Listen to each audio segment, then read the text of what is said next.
Hey guys, Mr. Enyart here. I want to talk about rates, distances, and times.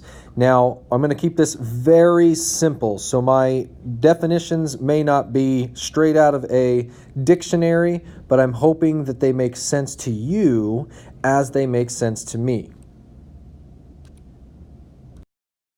All right, a rate is a speed or the speed at which something travels. And there's other definitions, but this is what matters for lesson 22. It compares the distance traveled to the time it took to go that distance. Often it uses the word per. An example would be 50 miles per hour. So miles is the distance being compared to the hour or time it takes to go 50 miles. In 1 hour, they'll go 50 miles. So the rate is 50 miles per hour. So when we see a rate, we have to see two units, a distance and a time, and we'll often see per or a dash or just the letter P, because this could also be written miles per hour. Now, a distance is how far something travels. Doesn't care about the time. And so measurements include feet, yards, miles, centimeters, meters, etc. There's many more. But basically, if someone said, how far away is Quick Trip? You would say something like 1 mile or 100 yards, because that would be the distance. And time, lastly, represents how long something takes to travel or to happen. So measurements include seconds, minutes, hours, days, or day, etc. So if I want to say, how long does it take you to get to Quick Trip? You might say 2 minutes or 30 seconds.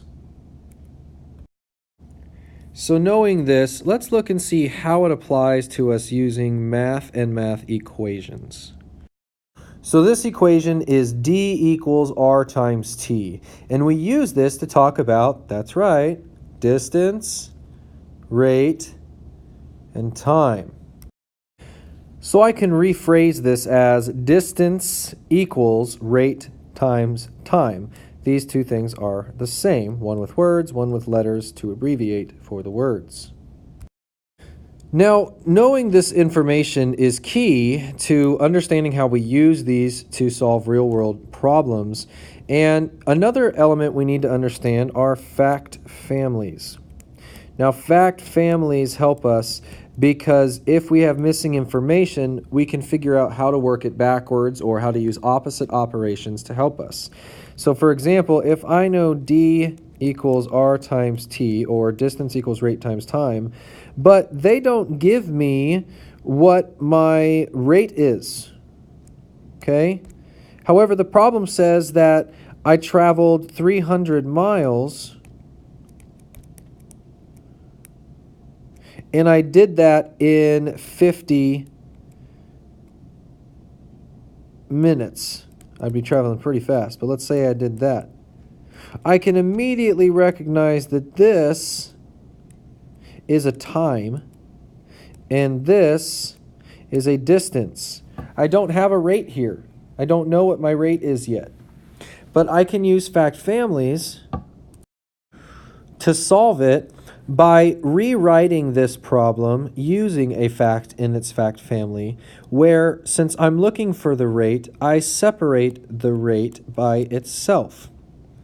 By doing this, I can then use the numbers I've been given to solve for my missing variable. Now, what have I been given? I've been given my distance and I've been given my time. My question is, what do I do now? Well, if I had distance equals rate times time, and I'm missing one of my factors, distance has to be the biggest number in the problem, so I have to divide it by the time, or with the time, in order to get my rate. And so it might make sense to rearrange this problem And I'll write it again like this. Distance divided by time will equal my rate.